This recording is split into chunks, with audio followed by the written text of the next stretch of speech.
Hey guys, welcome back. I'm Hypnotique and this is cheese making. I'm going to be putting this tutorial and this video together over the course of many days, and I'm just going to piece it together as we have enough milk because I'm not doing this in creative at all. I am doing all of this in survival. And so I'm going to make a tutorial out of this as we have the cheese and the steps taken care of. And I did just get, as you can see behind me, almost 2 barrels of milk. So we're going to do the first step today. So let's go. Guys, let's first go over the list of ingredients that you're going to need for the cheese making process. Number 1 is pickled vegetables. Number 2 is salt. Number 3 is linen from Flax. You only need 2 of these because you can reuse them. Number 4 is sticks. They are consumed, which I find extremely silly. And number 5 is beeswax. Okay, guys, step 1 is to collect 50 liters of milk.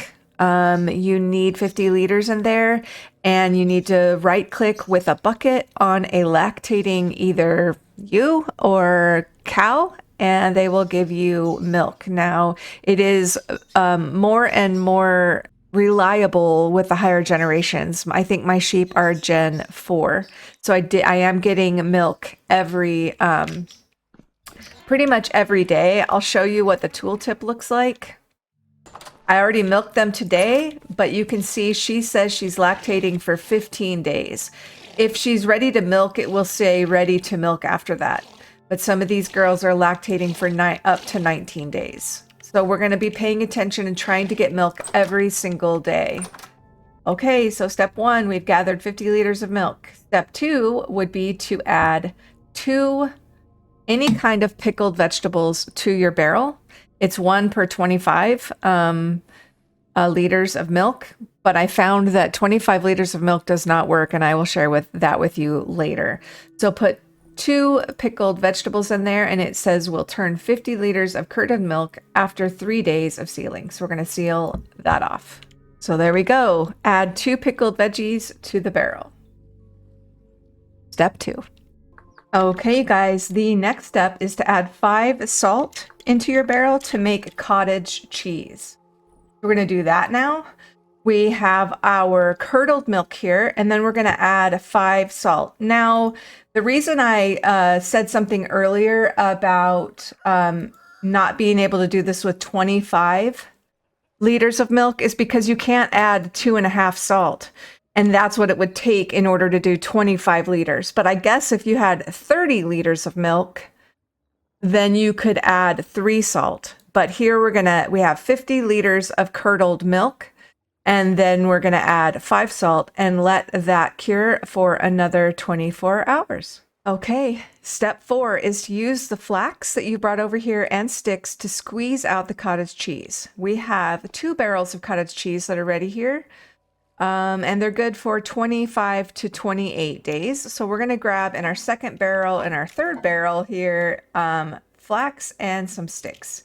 What we're going to do is we are going to crouch and click on the barrel with a right click. And we're going to do that twice. And you can see that uses up the flax. We're going to go ahead and do that here. We're going to do all 4 of these. So right click and right click while I'm crouching. And then you can see I have 4 curd bundles. So now we are going to put those curd bundles on the floor. It's floor cheese. Now we're going to take our stick and we're going to right click on the curd bundle, and then we're going to hold down right click so it squeezes out all that whey out of the cottage cheese. And then when you're done, it should pop down into a cheese wheel. We're going to do that with all 4 here. And as you can see, the sticks are being consumed. It's very strange to me. You should be able to get the stick back. If you're getting the flax back, why don't you get the stick back? I don't know. Now, as you can see, the tooltip says next to add salt. So now we are going to add salt to our new cheese wheel. So we're just going to put salt in our hand, and then we're going to right click it. So it's going to take, I think, 5. Yep, another 5 salt. So we're gonna right click on these with salt, and you can see it changes color a little bit. It goes from this kind of off-white to a brighter white. Now we are going to pick up these bundles. And now we're on to step 6. We're gonna add beeswax to these cheese wheels in the crafting grid. So I'm gonna grab the beeswax, which is in the last barrel. I'm gonna open this here, and I'm gonna put these cheese wheels right in there. So now we get waxed. So apparently you can store these on a cellar shelf to ripen without the beeswax. So this is optional, but I think it makes it last longer once you put the beeswax around it. So I always do this step. So there's 1, 2, and I don't know whether these stack to 4, 3. Yep, they do. So there is our 4 cheese, raw cheese that is now ready to ripen. And so we can put these on a shelf. I think I'm just going to start over here. And they will ripen in, you can see, they're fresh for 57.4 days, and they will ripen in 20 days. So they're going to ripen in here.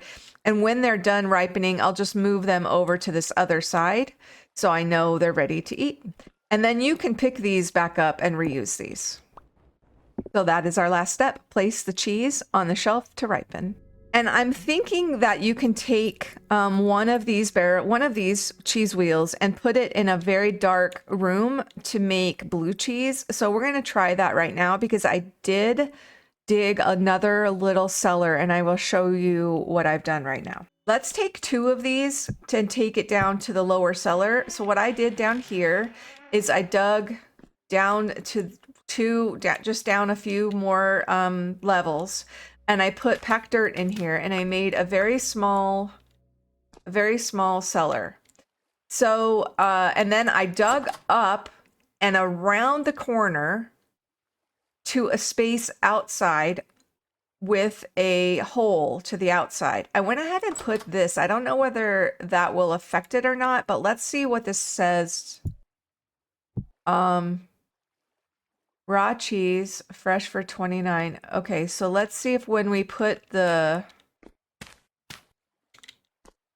So now it says it will ripen in 22.1 days once I put the door back in. So we're going to test this out and see if we can make some blue cheese with part of our cheese. So you guys, that is how you make cheese. This has been my cheese tutorial, and I hope it helps you get cheesy in Vintage Story. Enjoy, you guys, and good luck on your milking and cheese making endeavors. Bye guys. See you later.